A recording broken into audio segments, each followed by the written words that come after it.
മധ്യപ്രദേശിൽ രാമക്ഷേത്ര നിർമ്മാണത്തോടനുബന്ധിച്ച് നടത്തിയ പണം പിരിക്കലിനിടെ സംഘപരിവാർ നടത്തിയ വ്യാപക ആക്രമണത്തിൽ മുസ്ലിം പള്ളി ആക്രമിക്കപ്പെട്ട സംഭവത്തിൽ പ്രതിഷേധമറിയിച്ച UAE രാജകുടുംബാംഗമായ ഹിന്ദ് അൽ കാസിമി രാജകുമാരി. മധ്യപ്രദേശിലെ സംഭവങ്ങൾ വിവരിച്ചുകൊണ്ടുള്ള മാധ്യമപ്രവർത്തകയായ റാണ അയ്യൂബ് ചെയ്ത ട്വീറ്റ് റീട്വീറ്റ് ചെയ്താണ് രാജകുമാരി പ്രതിഷേധമറിയിച്ചത്. രൂക്ഷമായ ഭാഷയിലാണ് റാണ അയ്യൂബിന്റെ ട്വീറ്റ്. പള്ളിയിൽ അതിക്രമിച്ചു കയറിയ ദൃശ്യങ്ങൾ ബാബരി മസ്ജിദ് തകർത്ത സംഭവത്തെ ഓർമ്മിപ്പിക്കുന്നെന്നും എന്നിട്ടും ഈ സംഭവങ്ങളെ നാസി ജർമ്മനികളുമായി താരതമ്യം ചെയ്യുമ്പോൾ ചില സുഹൃത്തുക്കൾ പ്രകോപിതരാവുന്നുവെന്നും റാണ അയ്യൂബിന്റെ ട്വീറ്റിൽ പറയുന്നു. ഡിസംബർ 29-നാണ് സംഘപരിവാർ സംഘടനകൾ മധ്യപ്രദേശിൽ നടത്തിയ റാലിക്കിടെ മുസ്ലിം പള്ളിക്കെതിരെ ആക്രമണം നടത്തിയത്. ഇൻഡോറിലെ ചന്ദൻഗേഡ് ഗ്രാമത്തിലെ മുസ്ലിം പള്ളിക്ക് മുന്നിൽ 200ഓളം സംഘ അനുകൂലികൾ ജയ് ശ്രീറാം മുഴക്കി അക്രമം അഴിച്ചുവിടുകയായിരുന്നു.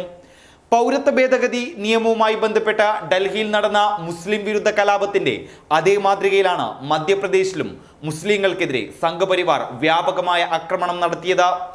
മധ്യപ്രദേശിലെ മുസ്ലിം ഭൂരിപക്ഷ ഗ്രാമമായ ചന്ദൻഗേഡിയിലേക്കാണ് പുറത്തുനിന്ന് വടിയും തോക്കുമേന്തി പ്രകടനമായി വന്ന 5000ഓളം സംഘപരിവാർ പ്രവർത്തകർ ആക്രമം അഴിച്ചുവിട്ടത്. ജയ് ശ്രീറാം വിളികളോടെയായിരുന്നു ആക്രമണം. മുസ്ലിം ന്യൂനപക്ഷത്തിന്റെ വീടുകളും കടകളും കൊള്ളയടിച്ച പണവും ആഭരണങ്ങളും കവർന്ന അക്രമികൾ നിരവധി വീടുകളും പള്ളികളും ആക്രമണത്തിന് ഇരയാക്കിയിട്ടുണ്ട്. സംഘപരിവാറിന്റെ അക്രമം 4 മണിക്കൂറോളം നീണ്ടെന്നാണ് ദൃക്സാക്ഷികൾ പറയുന്നത്. വീടുകൾക്കും പള്ളികൾക്കും മുകളിലുണ്ടായിരുന്ന പച്ച പതാകകൾ അഴിച്ചുമാറ്റി പകരം കാവി പതാകകൾ സ്ഥാപിക്കുകയും ചെയ്തു. ഗ്രാമത്തിൽ നിന്ന് രക്ഷപ്പെട്ടോടിയവരെ അടുത്ത ഗ്രാമത്തിലേക്ക് കടക്കാനാവാതെ അവിടെയും ആക്രമിക്കുകയും ചെയ്തിട്ടുണ്ട്. സംഘപരിവാറിന്റെ ഈ ക്രൂരതയ്ക്കെതിരെയാണ് UAE രാജകുമാരി രംഗത്തു വന്നിരിക്കുന്നത്. നേരത്തെയും ഇന്ത്യയിലെ മുസ്ലിം വിരുദ്ധ പരാമർശങ്ങൾക്കെതിരെ ഹിന്ദ് അൽ കാസിമി രാജകുമാരി രംഗത്തു വന്നിരുന്നു.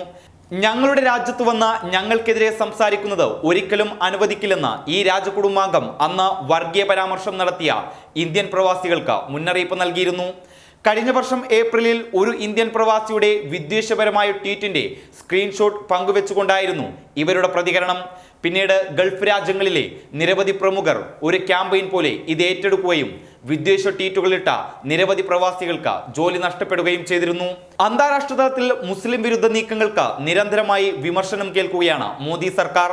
അമേരിക്കയിൽ ജോ ബൈഡന്റെ ടീമിലെ നീരാട്ടാണ്ടനും മോദിയുടെ മുസ്ലിം വിരുദ്ധതയ്ക്കെതിരെ രംഗത്ത് വന്നിരുന്നു. അന്താരാഷ്ട്ര തലത്തിൽ മുസ്ലിങ്ങൾക്കെതിരെ പരാമർശങ്ങളിൽ സമാനതകളില്ലാത്ത പ്രതിസന്ധി നേടുകയാണ് മോദി സർക്കാർ. News desk public Kerala. Mama's dishwash liquid, soft on hands.